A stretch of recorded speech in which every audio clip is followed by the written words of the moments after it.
These people that you're comparing yourself to, you don't really know very well. What that means is that you see their shiny outside, but you don't see the reality of their life.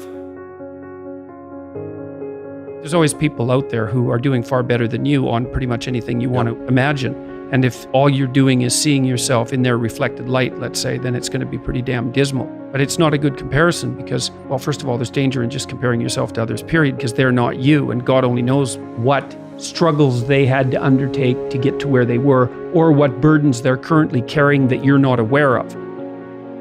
But you can certainly contrast yourself with yourself. And that's a lot better. It is the only way. Well, it's also the only way of really measuring anything approximating proper improvement. You can actually tell when you're a little better than you were yesterday. Right. And you can actually do that. That's another thing that's so interesting about it, is that you can actually make yourself a little better in some way, pretty much, well, I don't know if it's at every moment, but you can certainly do it every day. Be careful who you share good news with, because you want to share good news with people who are going to be genuinely happy for you, and be careful who you share bad news with, because that's equally tricky. You want someone who will listen to you when you're having trouble and allow you your grief.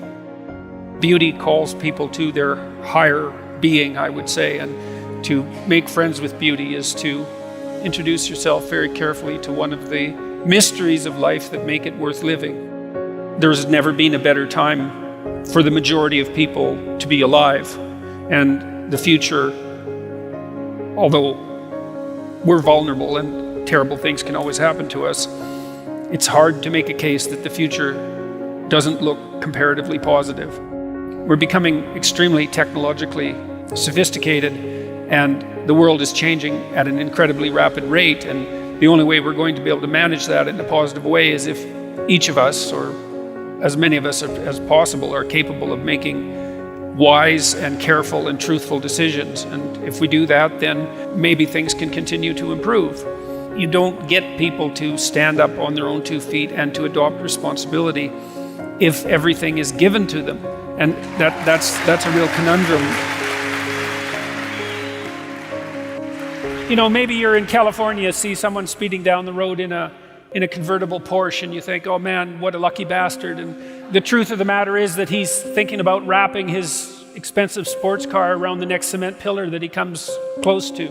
You know, you can't tell, and people have hard lives, and even people who are comparatively fortunate have hard lives. And the ideal that you're observing that makes you jealous and resentful is in large part an illusion that's created by your own mind. You have to be careful of what you're jealous of, because you don't really know what it is. And then the other thing that's kind of useful is to understand you're quite different from other people, and you shouldn't be comparing yourself to them because they're not like you. They don't have your family. They don't have your temperament. They don't have your troubles. They don't have your abilities. The only person that has those is you. One of the rules, I think it's rule 4, is compare yourself to who you were yesterday and not to who someone else is today. And see, that's a game you can win. The possibility that you can make yourself slightly better on a continual basis is, I think that's something that's accessible to everyone. I think that's equivalent to leading a virtuous life. And there is something to be said for virtue and truth. You know, and that is one thing. Another thing that I've noticed about people who've been phenomenally successful is that they really do everything they can to live a truthful life.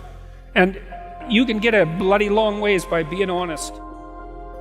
You got to know that there are differences in intelligence. It's really important. If you go into a job and you're not smart enough for that job, you're going to have one bloody miserable time.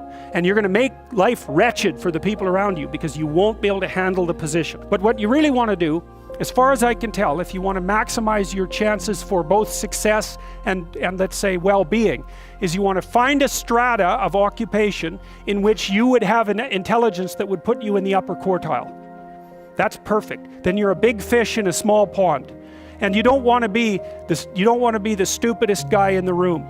It's a bloody rough place to be.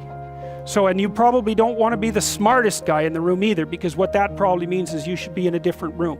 If you want to be the best at what you're doing, bar none, then having an IQ of above 145 is a necessity, and maybe you're pushing 160 in some situations, and maybe that's making you one person in 10,000 or even one person in 100,000. And then also, to really be good at it, you probably have to be reasonably stress tolerant and also somewhat conscientious. Why is it that smart people are at the top of dominance hierarchies? And the answer to that in part is because they get there first.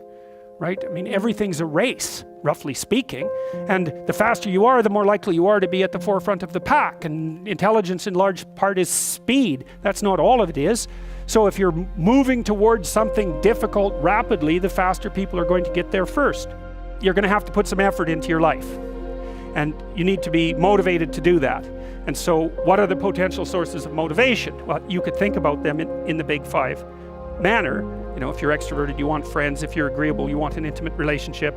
If you're disagreeable, you want to win competitions. If you're open, you want to engage in creative activity. If you're high in neuroticism, you want security. Okay, so those are all sources of potential motivation that you could draw on, that you could tailor to your own, your own personality.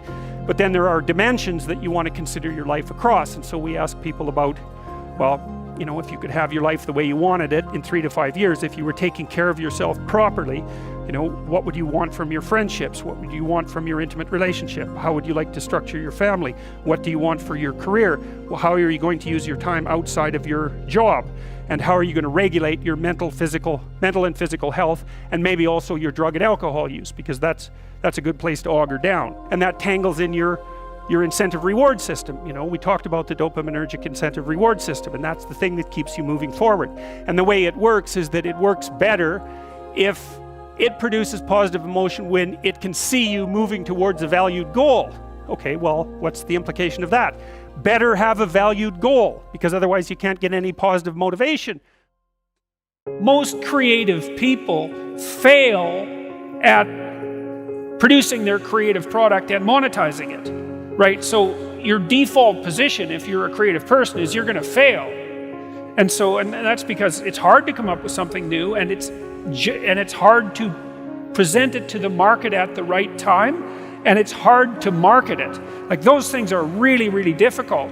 And so what successful entrepreneurs do is they just keep doing it over and over and over and over and over and over and over. And eventually, if they're fortunate, one of their ideas happens to hit the right place at the right time. Even if your idea is good, that doesn't mean it will be successful. There's so many things that have to be taken into account. So this is partly why persistence, and that's part of conscientiousness, is so useful. It's like persistence is helpful because it enables you to run many, many experiments. And you need to know that the baseline is failure. It's important, because otherwise you'll blame that on yourself. And some of that's useful because there's probably some things that you could improve about yourself, but it's very difficult to go from 0 to 1.